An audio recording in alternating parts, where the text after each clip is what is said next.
আজকের গল্পটা একজন ব্রিটিশ অফিসারকে নিয়ে। সরকারি চাকরি পাওয়ার বদলে তাকে এক জঙ্গলি এলাকায় পাঠানো হয়েছিল সেখানকার লোকাল ভাষা শিখতে। যখন সে সেখানে পৌঁছায় তখন সেখানকার অদ্ভুত সব পরম্পরা আর নিয়মকানুন দেখে খুব বিরক্ত হয়। কিন্তু সময় যেতে সে সেখানকার এক সুন্দরী মেয়ের প্রেমে পড়ে যায়, যে তাকে লোকাল ভাষার সাথে আরও অনেক কিছু শিখিয়ে দেয়। সময় গড়াতে থাকে, আর 1 বছর পর সে জানতে পারে যে সে বাবা হয়ে গেছে। কিন্তু সেই জঙ্গলি গোষ্ঠীর লোকেরা তাদের এই সম্পর্ক একদমই মেনে নেয় না। এখন সে কি সেই জঙ্গলি লোকদের কাছ থেকে নিজের ভালোবাসা আর বাচ্চাকে বাঁচাতে পারবে নাকি, সেটাই দেখব আমরা আজকের এই পুরো গল্পে। গল্পের শুরুটা 1936 সালের সময় দেখিয়ে। সেই সময় ইংল্যান্ডে একটা অদ্ভুত নিয়ম ছিল, কারো সরকারি চাকরি চাইলে তাকে একটা আলাদা ভাষা শিখতে হতো, আর এর জন্য লোকদের এমন সব জায়গায় পাঠানো হতো যেখানে তারা সেই ভাষার মধ্যে থেকে ভাষাটা শিখতে পারে। এই সূত্রেই আমাদের গল্পের মেন ক্যারেক্টার জন মালয়েশিয়ার সারাওয়াক নামের এক প্রত্যন্ত এলাকায় যায়। জায়গাটা একটু জঙ্গলি ধরনের, কিন্তু এখান থেকেই তার জীবন বদলাতে চলেছিল। জনকে রিসিভ করতে সেখানে বেলানসাই নামের এক লোকাল লোক আসে, যে সেখানকার লোকাল ভাষার সাথে অল্প ইংরেজিও জানত। সে জনকে নিয়ে সেখানকার ডিস্ট্রিক্ট অফিসার হেনরির কাছে যায়, যে ব্রিটিশ সরকারের পক্ষ থেকে এখানকার সবকিছু সামলায়। হেনরি জনকে জিজ্ঞেস করে, তোমার কাছে তো অনেক অপশন ছিল, তাহলে এই জায়গাটাই কেন বেছে নিলে? জন জবাব দেয়, কারণ আমার বাবাও আগে এখানে কাজ করেছেন, আর আমি তার মতোই হতে চাই। কিন্তু এখন তিনি এই দুনিয়ায় নেই, আর আমার মাও 2 বছর আগে মারা গেছেন। এরপর হেনরি জনকে নিজের বাড়িতে নিয়ে যায় আর বলে, কাল তুমি গ্রামবাসীদের মধ্যে যাবে, কারণ এখানকার লোকদের থেকে তোমাকে তাদের ভাষা শিখতে হবে, আর তাদের কিছু ঐতিহ্যবাহী নিয়ম আছে যেগুলো তোমাকে মানতে হবে। পরের দিন বেলানসাই তাকে নৌকায় করে গ্রামবাসীদের মধ্যে নিয়ে যায়। সেখানে একটা ছোট ওয়েলকাম অনুষ্ঠান হয়, যেখানে জন তাদের সর্দারের সাথে দেখা করে, যে বেলানসাইয়ের বাবা। মেহমানদারি হিসেবে তাকে লোকাল পানীয় অফার করা হয়। প্রথমে সে মানা করে, কিন্তু পরে বেলানসাই বোঝায় যে এই পানীয় মানা করা অপমান মনে করা হয়। জন বাধ্য হয়ে খেয়ে নেয়। এরপর তাদের কালচারাল প্রোগ্রাম শুরু হয়, যেখানে সেলিমা নামের একটা মেয়ে সামনে এসে নাচ করে। সে খুব সুন্দরী ছিল, আর জন শুধু তাকিয়েই থাকে। এরপর জনকে বলা হয় যে সেও কিছু করুক। তাদের কথায় জন একটা ইংরেজি কবিতা শোনায়, কিন্তু কেউ বুঝতে পারে না, আর সবাই বোর হয়ে যায়। এটা দেখে জন বেলানসাইয়ের সাথে ইংলিশ স্টাইলে নাচতে শুরু করে, আর সবাই তাদের নাচ দেখে জোরে জোরে হাসতে থাকে। সব শেষ হবার পর সেলিমা সবার সামনে আদর করে জনকে একটা মালা পরিয়ে দেয়। জন এটা একটু অদ্ভুত মনে করে, কিন্তু কিছু বলে না। এরপর ঘুমানোর সময় হয়ে যায়, তো সবাই যেতে শুরু করে। কিন্তু তখনই পানীয়ের কারণে জনের বমি আসতে শুরু করে, আর তার নেশা চড়ে যায়। তখন সে দেখে যে কিছু লোক কারো কাটা মাথা হাতে নিয়ে যাচ্ছে। এই জিনিসটা তার খুবই অদ্ভুত লাগে। পরের দিন সকালে সে হেনরিকে বলে, আমি এখানে কি করতে এসেছি আমি কিছুই বুঝতে পারছি না। হেনরি বলে, এদের পারমিশন আছে যে এরা চাইনিজ অনুপ্রবেশকারীদের মারতে পারে, আর এদের বেশিরভাগ জিনিস তুমি বুঝতে পারবে না, তাই শুধু যে কাজের জন্য এসেছ সেটাতে মন দাও। তখনই সেখানে সেলিমা এসে তাদের সাথে দেখা করে। হেনরি জনকে বলে, এখন থেকে এই মেয়েটা তোমার সাথে থেকে এই জায়গার ভাষা শিখতে সাহায্য করবে। এ তোমার সাথে একটা স্ত্রীর মতো থাকবে, যার সাথে তুমি ঘনিষ্ঠও হতে পারো। জন একদম চমকে যায় যে এ আবার কেমন কথা। হেনরি বলে যে এখানকার একটা কালচার আছে যাকে স্লিপিং ডিকশনারি বলা হয়। সালিমাও ইংরেজি বলতে পারে, আর তার মাও একসময় স্লিপিং ডিকশনারি ছিল, আর জনের সাথে থাকার জন্য সে নিজে রাজি হয়েছে। জন বলে, ঠিক আছে, কিন্তু আমি এর কাছাকাছি যাব না। এটা শুনে হেনরি একটু রেগে গিয়ে কথা বলে যে এটাই এখানকার কালচার, আর সালিমা নিজে এর জন্য রাজি, তাহলে তোমার কি সমস্যা? তোমাকে এর সাথে থাকতেই হবে। এরপর রাতে আমরা জন আর সালিমাকে একটা পুরনো বাড়িতে দেখি, যেখানে তাদের সাথে এক শেফও থাকে যে দুজনের জন্য রান্না করে। তখন সালিমা জনকে তার কাছে আসতে বলে, কিন্তু জন তাকে বোঝায় যে আমার দেশে এমন কিছু হয় না, আর এসব আমার মতে ভুল। সালিমা কিছুক্ষণ তাকে দেখে আর ঠিক আছে বলে ঘুমাতে চলে যায়। পরের দিন বেলানসাই একটা থলে জনকে দিয়ে বলে, কাল রাতে একটা লড়াই হয়েছিল, তাই কিছু চাইনিজের মাথা কেটে এনেছি। কিন্তু সবাই হাসতে শুরু করে, কারণ তারা জনের মজা বানাচ্ছিল, আর সেই থলেতে আসলে কোনো পশুর মাথা ছিল যেটা সে বুঝতে পারেনি। এখন বাড়ি আসার পর জন জানতে পারে যে তার শেফ তার জন্য একটা ছেলেকে নিয়ে এসেছে। কারণ জন সেলিমার কাছাকাছি যায় না, তো শেফ ভেবেছিল হয়তো তার ছেলে পছন্দ। কিন্তু জন রেগে চিৎকার করতে থাকে যে তোমরা সবাই পাগল, আর সেলিমার ওপরও রেগে যায় যে আমার এখানে কাউকে চাই না। এটা শুনে সেলিমারও রাগ হয়। সে পরের দিন সকালে ফিরে যেতে চায়, কিন্তু শেফ তাকে আটকানোর জন্য জনকে বোঝায় যে যদি সে যায় তাহলে সবাই তাকে নিয়ে মজা করবে। তখন জন সেলিমাকে আটকে বলে, তুমি খুবই সুন্দরী, কিন্তু আমার বিশ্বাস এই জিনিসটাকে পাপ মনে করে। আমরা এসব ছাড়া বন্ধুর মতোও তো থাকতে পারি। কিন্তু সেলিমা মনে মনে জনকে পছন্দ করতে শুরু করেছিল, আর সে এই কথার কোনো জবাব না দিয়ে ভেতরে চলে যায়। এরপর আমরা রাতের দৃশ্য দেখি, যেখানে সেলিমা আবার জনের কাছাকাছি হওয়ার চেষ্টা করে।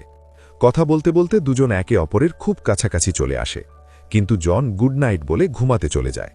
দুজন একই বাড়িতে আলাদা বিছানায় ঘুমায়। তখন সেলিমা বলে, আমি এই জিনিসের জন্য রাজি, তবুও তুমি আমার কাছে আসো না। যদি তোমার বিয়ে হয়ে যায় তাহলে তোমার এ বিষয়ে কিছুই জানা থাকবে না।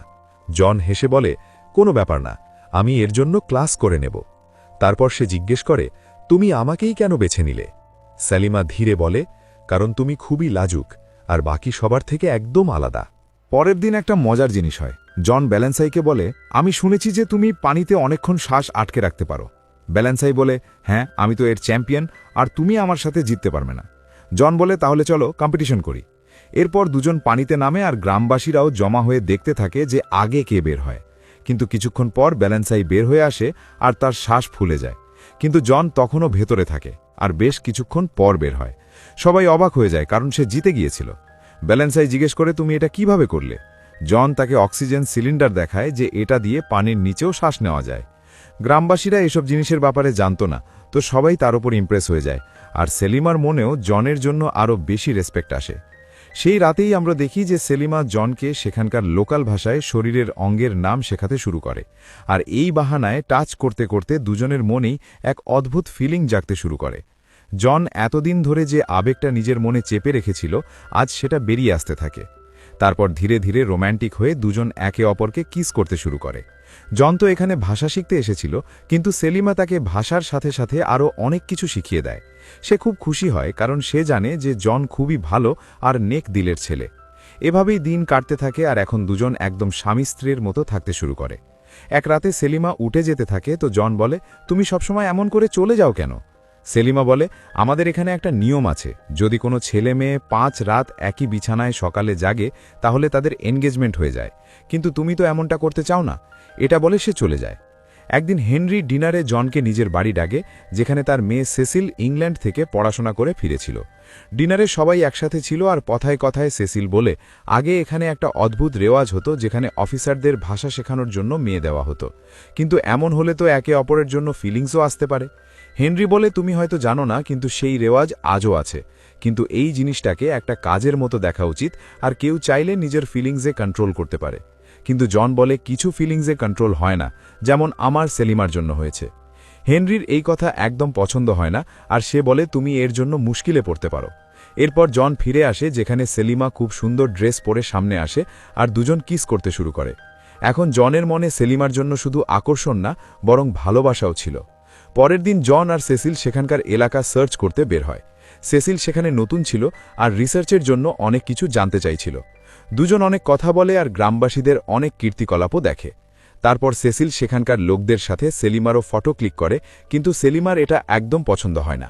সে জনকে বলে সেসিলকে মানা করতে, কিন্তু জন সেসিলকে কিছু বলতে পারে না। তখনই নদীর ধারে কিছু লোক নৌকা নিয়ে আধমরা অবস্থায় পৌঁছায় আর তাদের সামনেই দম ছেড়ে দেয়।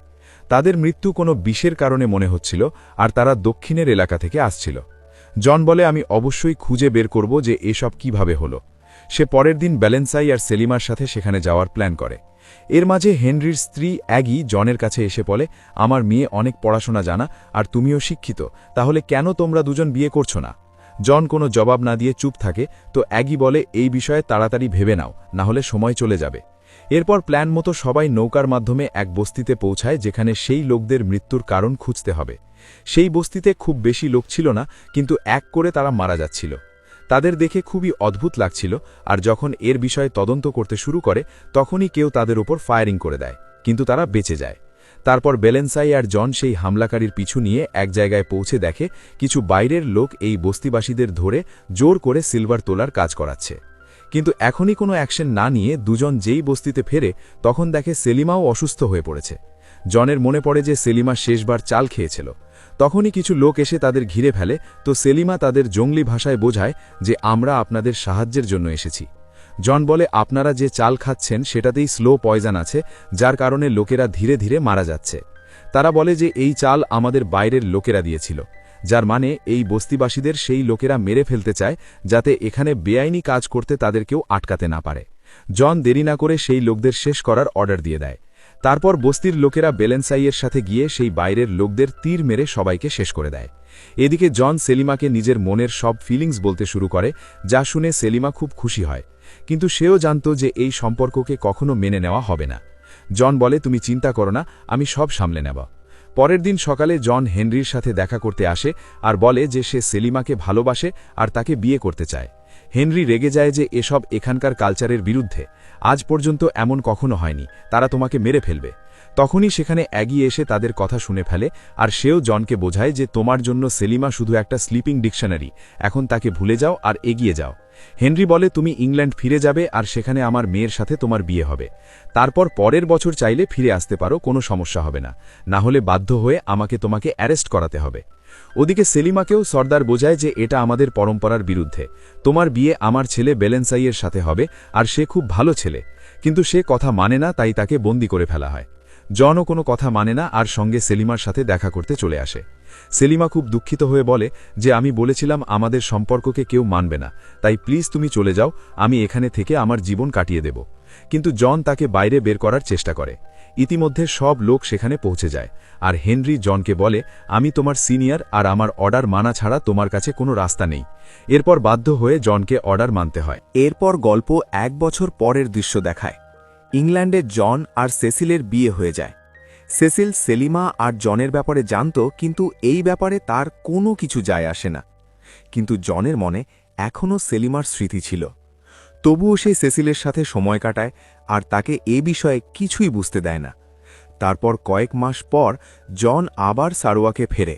সেসিলও তার সাথে থাকে আর সব লোক তাদের ওয়েলকাম করে।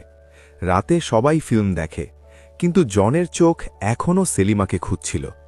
তারপর রুমে আসার পর সেসিল তার কাছাকাছি আসার চেষ্টা করে, কিন্তু পরে সে নিজেই থেমে যায় আর সেলিমার ব্যাপারে কথা বলতে শুরু করে। সে বলে, আমি জানতে পেরেছি যে এখন সেলিমার বিয়ে হয়ে গেছে আর তার একটা ছেলেও আছে। সে নিজের জীবনে খুব খুশি আর তোমাকেও তাকে ভুলে এগিয়ে যাওয়া উচিত। পরের দিন জন সেই পুরনো বাড়িতে যায়, কিন্তু এখন সেখানে নেভেল নামের আরেক অফিসার তার স্লিপিং ডিকশনারির সাথে থাকে। কিন্তু সে তার স্লিপিং ডিকশনারিকে খুব খারাপভাবে মেরেছিল, যা দেখে জন রেগে তাকে ওয়ার্নিং দেয় যে যদি আবার এমন করো তাহলে আমার চেয়ে খারাপ কেউ হবে না। আমি তোমার সিনিয়র, তাই এই লোকদের জানি, যদি তারা রেগে যায় তাহলে ঘুমের মধ্যেই তোমাকে শেষ করে দেবে। পরের দিন জন সেলিমাকে নদীর ধারে দেখে। তার সাথে তার ছেলেও ছিল, যার রং ফর্সা ছিল, কিন্তু বেলানসাইয়ের রং কালো। আর এই বাচ্চা তার হতে পারে না, এর মানে সে জনেরই ছেলে। এরপর রাত হতেই জন সেলিমার সাথে চুরি করে দেখা করতে যায় আর নিজের ছেলের সাথে দেখা করার কথা বলে। সেলিমা ভয় পেয়ে যায় যে যদি কেউ আমাদের একসাথে দেখে ফেলে তাহলে মেরে ফেলবে, কিন্তু জন মানে না আর নিজের ছেলের সাথে দেখা করে খুব খুশি হয়।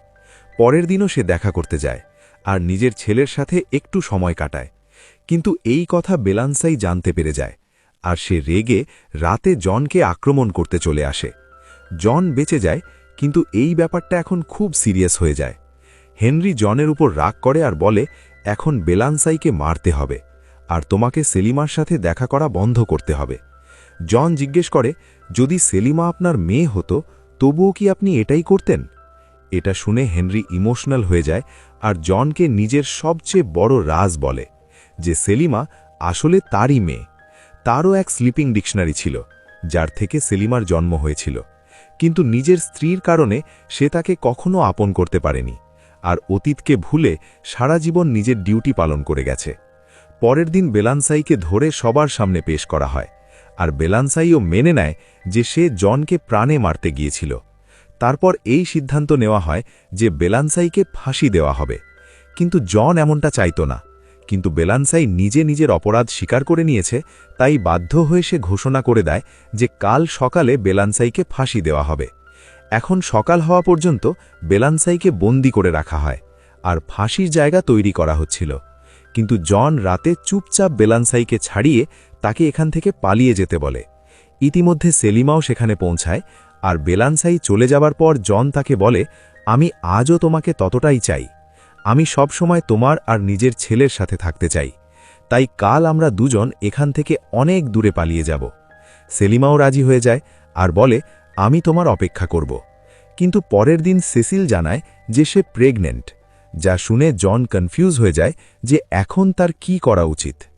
এদিকে এগি নেভিলের সাথে মিলে সেলিমার সাথে কথা বলে যে তোমাকে এখন নেভিলের স্লিপিং ডিকশনারি হতে হবে, কারণ তার আগেরটা কথা মানছে না। যার পর সেলিমাকে বাধ্য হয়ে নেভিলের সাথে যেতে হয়।